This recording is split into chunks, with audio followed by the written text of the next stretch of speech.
उसी के यार मेरे को नहीं पता, पहले भी किसी ने सवाल किया था कि जो फॉर्म था ऐसे उन्होंने वेबसाइट पे डाला था, कोई विड्रॉल हुआ है, हो सकता है गलती से कुछ डाल दिया हो, और हो सकता है कोई ऐसा डॉक्यूमेंट हो जो नहीं डालना हो वो डाल दिया गया हो। वो तो ये अधिकारी लोग ही बता सकते हैं कि क्या हुआ है क्या नहीं हुआ है, मैं उसमें।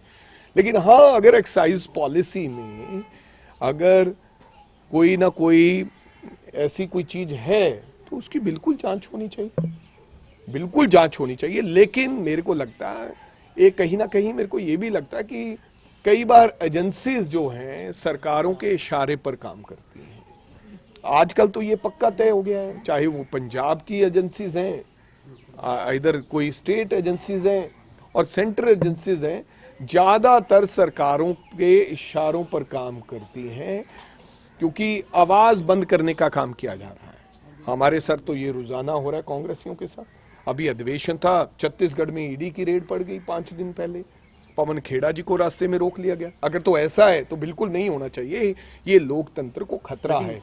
अगर ऐसा नहीं है वास्तव में तो फिर सही जांच हो जानी चाहिए, दूध का दूध पानी का पानी हो जाना चाहिए। लेकिन एजेंसियों को, चाहे वो स्टेट की एजेंसीज हैं, आजकल की सरकारें कठपुतली की तरह नचाती हैं। लेकिन आपका जो सेंट्रल लीडरशिप है उनका ये कहना है कि इस मामले पे सीबीआई जो कर रही है बिल्कुल सही कर रही है, घोटाले की तो बू आ रही है। किसी ने कहा होगा, मेरे अपने विचार हो सकते हैं, लेकिन मैं ये कह रहा हूं, मैं आपको कह रहा हूं, अगर घोटाला हुआ तो कार्रवाई होनी चाहिए। 100%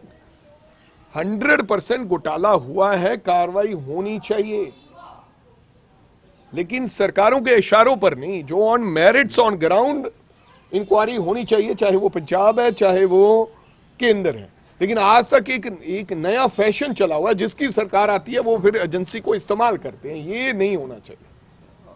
अमृतसर अमृतपाल को लेकर जो हालात बने हैं और जिस तरीके से पुलिस का कहें एक तो मॉरल भी गिरा है इस पूरे विवाद में, इसको कैसे देखते हैं आप? तो मैं समझता हूं कि बहुत गलत हुआ है, ऐसा कभी नहीं हुआ है। देश में, प्रदेश में बहुत से बुरे दिन रहे, काले दिन रहे, आतंकवाद रहा, तब भी पुलिस स्टेशन पर कभी कब्जा नहीं हुआ।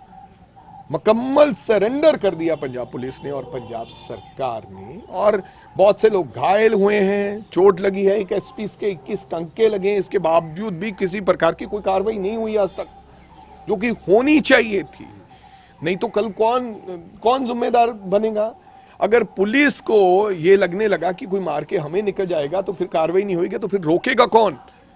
इसके अंजाम बड़े खतरनाक होंगे। मेरी गुजारिश है पंजाब सरकार को, पंजाब के डीजीपी को, कि कानून किसी को भी अपने हाथ में लेने की इजाजत नहीं देनी चाहिए। बनती कार्रवाई उन लोगों के ऊपर होनी चाहिए जिन्होंने कानून को हाथ में लिया। सर, जिस तरीके से गुरु ग्रंथ साहिब की आड़ में ये सब हुआ है, इससे क्या लगता है कि आने वाले दिनों में ये चीजें तो मैं तो समझता हूं कि ये भी एक बेअदबी है। गुरु ग्रंथ साहब का ओट आसरा लेना चाहिए। तुम अरदास करके निकलो कि मैं जा रहा हूं लड़ने के लिए, तुम लड़ो सड़कों पर। अगर पुलिस ने कोई गलत अन्याय किया है उसको लड़ना हक बनता है। अगर उनके साथी के साथ अन्याय हुआ है, गलत मुकदमा दर्ज किया, तो लड़ो, सड़कों पर लड़े। लेकिन गुरु ग्रंथ साहब को साथ लेकर निजी स्वार्थों की लड़ाई नहीं लड़नी चाहिए, ये मैं कहना चाहता हूँ। सीएम साहब ने कहा है कि इसके पीछे आईएसआई है, और वहीं पे रवनीत बिट्टू ने भी कहा है कि इसका पासपोर्ट को रद्द किया जाना चाहिए आपके सांसद ने, क्योंकि वो तो खुद को भारतीय मानता नहीं मानता तो वहां छोड़ाओ जहां जिसको मानता है। हिंदुस्तान की सरजमीन पे रहने वाला व्यक्ति, उसको हिंदुस्तान को मानना पड़ेगा। अगर नहीं मानना चाहता है वो हिंदुस्तान को, तो उसको जहां वो मानता है तो उसको जहाज पे चढ़ाएं और वहां छोड़ाएं।